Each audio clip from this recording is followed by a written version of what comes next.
This is my first time to record this message because I just really decided to steer away from the very version that I had on my mind just 2 minutes ago.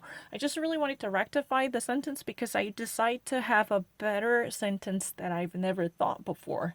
Don't try to actually, defame the very quality of my English. It's not really kind of, the low quality it has been conceived by my relatives. Those people are not really relevant to this context. Have you not actually thought about that? Because they're actually improper in terms of dealing with anything in English. I don't really want to be measured by them. It's really kind of pathetic. I don't want to be an American, but I just really don't want to have anything to do with them. That's it. The thing is, and let me actually issue an official warning. I don't want to be judged by your set of criteria. Because I did not study many things that were in English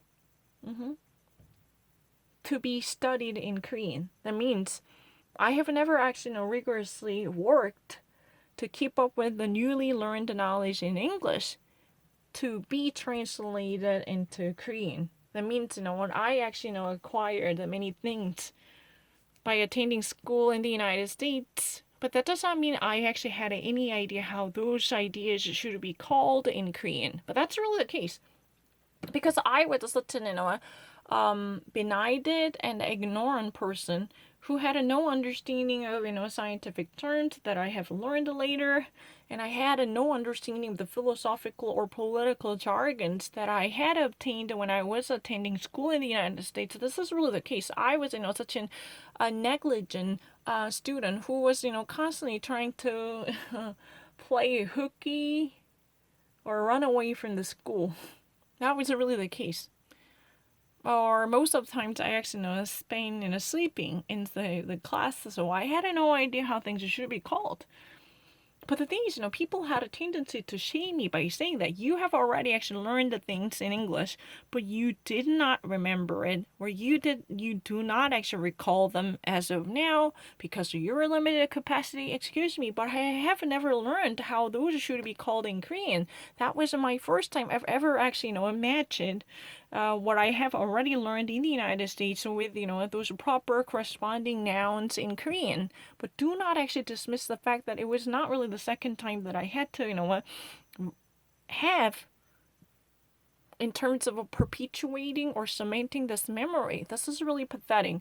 Let me actually give an example. I have not actually studied French since 2017 because I was too busy dealing with many different stuff. I probably spent almost like 2 or 3 days, per year to actually, visit anything that has been written in French. That means I haven't done that much amount of work in French, but I still actually recall many things in French. I'm not lying.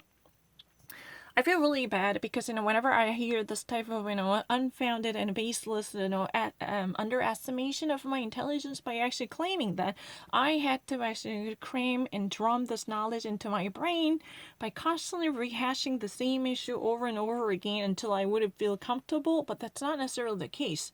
I have never actually in the first place learned many things in English. Many English things in Korean, I mean. I have never actually heard how those English words should be called in Korean. That's a really kind of unfair treatment. Yeah, especially the brown rice, I didn't actually really know that what that should be called in Korean. That was, the reason I didn't actually get that. Ever since I actually obtained that by actually visiting Costco, because the Costco was really the source of knowledge. It turned out to be it's a really kind of heck of a query, providing me with a sufficient understanding about the Korean products. In terms of Korean grains, especially how they should be called in English, I'm actually heavily influenced by their influx, right? That's a very helpful.